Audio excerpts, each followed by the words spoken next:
In May 2023, a 75-year-old man walked into the offices of Google, handed in his resignation, and walked out.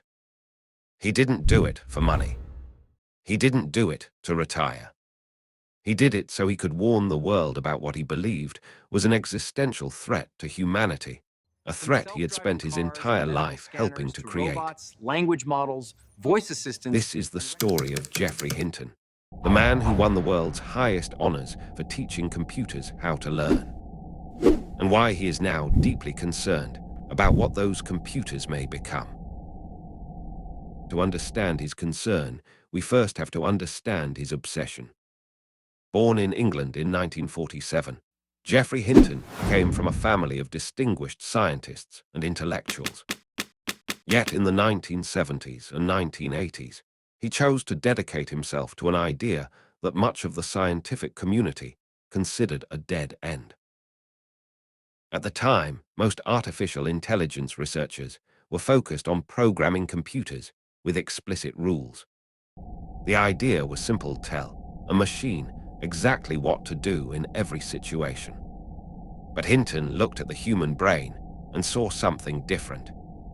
Human beings do not learn by following endless lists of rules. We learn through experience. We make mistakes, recognize those mistakes, and gradually improve. Hinton wondered whether computers could learn in the same way. His answer was the artificial neural network, a system inspired by the interconnected neurons of the human brain. In a small paper that was never published that he wrote in 1977, before he actually arrived at UCSD, or maybe a couple of years even before that, I don't know, when he was a PhD student, he described how a neural network could do recursive computation.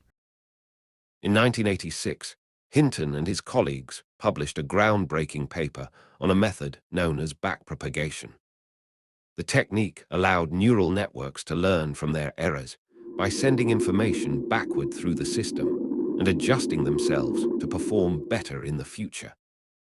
Today, this concept sits at the heart of modern artificial intelligence. But when Hinton introduced it, almost nobody cared. The computers of the 1980s simply lacked the processing power needed to make the idea practical. As a result, Hinton spent nearly 3 decades working on the fringes of the AI community. Funding was scarce. Critics dismissed his ideas. Many believed he was wasting his career pursuing a technological fantasy. Yet he refused to abandon his vision. For years, he continued working quietly, convinced that one day technology would catch up with the mathematics. He had extremely creative ideas that were quite a lot ahead of his time, and many of them in the 1970s and early 1980s. The revolution then, in 2012, everything changed. 2 powerful forces converged at exactly the right moment. First, the internet had generated vast oceans of data. Second, graphics processing units, GPUs originally designed for video games, had become powerful enough to train large neural networks. Suddenly, Hinton's ideas had the resources they needed. That year, Hinton and 2 of his graduate students at the University of Toronto entered a prestigious image recognition competition known as ImageNet. Their system, called AlexNet, achieved results that stunned the entire field. It didn't just win the competition. It dominated it.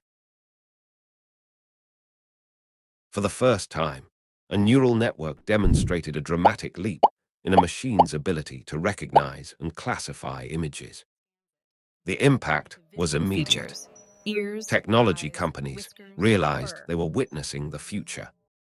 Google quickly acquired Hinton's startup and brought him on board to help lead its AI research efforts. The era of deep learning had officially begun. Nearly every major AI breakthrough that followed can trace its roots back to that moment. From modern language models to recommendation systems, voice assistants, medical imaging technologies, and self-driving vehicles. The foundations of today's AI revolution were built upon the principles Hinton spent decades defending. Simulate a network of brain cells on a computer and try and figure out how you would learn strengths of connections between brain cells so that it learned to do complicated things, like recognize objects and images, or recognize speech, or even do reasoning. I pushed that approach for like 50 years. Because so few people believed in it, The scientific community soon recognized the magnitude of his contributions. In 2018, he received the Turing Award, often described as the Nobel Prize of Computing.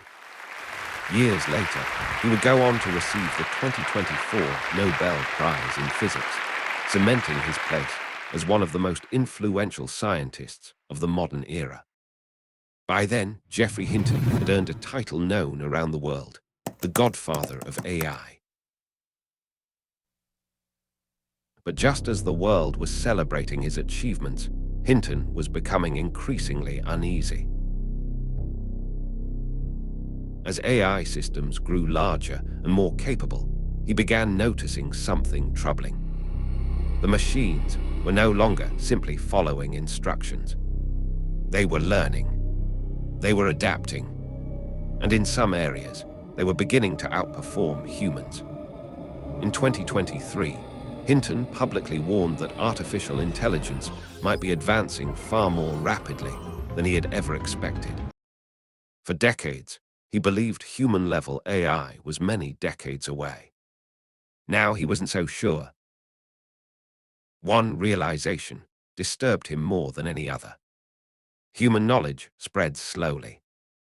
If a surgeon spends years mastering a complex procedure, that expertise remains confined to a single brain and must be painstakingly taught to others. Digital intelligence works differently. When one AI model learns a new capability, that knowledge can be copied instantly across thousands or even millions of identical systems. Information can spread at electronic speeds. In effect, machines can share knowledge in ways biological organisms never could. To Hinton, this represented a profound and potentially dangerous advantage. there's risks that come from people misusing AI. Yeah. And that's most of the risks and all of the short-term risks. And then there's risks that come from AI getting super smart and deciding it doesn't need us. He began speaking publicly about risks that many had previously dismissed. He warned about a future in which misinformation becomes nearly impossible to distinguish from reality. He warned about widespread job displacement as intelligent systems automate increasingly complex forms of work. He warned about autonomous weapons capable of making decisions without direct human control. And most concerning of all, he warned about the possibility that future superintelligent systems might develop goals that do not align with human interests. For the first time in his career, Geoffrey Hinton was no longer trying to convince the world that artificial intelligence would work. He was trying to convince the world to think carefully about what happens if it works too well. At the Nobel Prize banquet, Geoffrey Hinton reflected on what he believed was a defining moment in the history of science and technology. He noted that the Nobel committees in physics and chemistry had recognized the dramatic progress being made in a new form of artificial intelligence based on artificial neural networks, systems capable of learning to solve remarkably difficult computational problems. Hinton explained that this new generation of AI excelled not at replicating human reasoning, but at modeling human intuition. He said this breakthrough would make it possible to create highly intelligent and knowledgeable assistants capable of increasing productivity across almost every industry. If the economic benefits of that increased productivity were shared fairly, he believed it could become a tremendous advancement for all humanity. However, Hinton warned that the extraordinary progress of AI also brought serious dangers. In the short term, he said, artificial intelligence had already begun creating divisive echo chambers by feeding people content designed to provoke outrage. It was also being used by authoritarian governments for mass surveillance and by cybercriminals to carry out increasingly sophisticated phishing attacks. Looking ahead, he cautioned that AI could soon be used to develop terrifying new biological weapons and autonomous lethal weapons capable of deciding for themselves whom to kill or injure. These immediate risks, he argued, demanded urgent and decisive action from governments and international organizations around the world. Hinton also drew attention to what he considered an even greater long-term danger. He warned that humanity could eventually create digital beings more intelligent than their creators, and admitted that no one truly knew whether humans would be able to remain in control once such systems existed. He stressed that there was already evidence suggesting that if these increasingly intelligent systems were developed primarily by companies driven by short-term profits, public safety would not necessarily be their highest priority. For that reason, Hinton urged the world to invest urgently in research, focused on preventing future AI systems from developing the desire or capability to seize control. He concluded with a sobering reminder that these possibilities were no longer the stuff of science fiction. They had become real challenges that humanity would soon have to confront. The Oppenheimer parallel his story invites comparisons to another scientist who transformed human history. Robert Oppenheimer, American theoretical physicist and Manhattan Project director. Oppenheimer helped create the atomic bomb and later spent much of his life advocating for greater control over nuclear weapons. Like Oppenheimer, Hinton now finds himself reflecting on the consequences of a revolutionary technology he helped bring into existence. In interviews, he has acknowledged a thought shared by many inventors throughout history: if I hadn't done it, somebody else would have. Perhaps that is true, but it does not erase the responsibility to understand the forces we unleash. For more than 50 years, Geoffrey Hinton dedicated his life to proving that machines could learn. Against overwhelming skepticism, he succeeded beyond anyone's imagination. Today, the godfather of AI has a different mission. We make these things, we can make them so they'll always be submissive, they'll never try to do things we don't want them to do. I don't believe that. And one reason I don't believe it is because they'll be used by bad actors. Bad actors will get them to do bad things. But they themselves will want to get control and they'll want to stay alive. He is no longer asking the world to believe in artificial intelligence.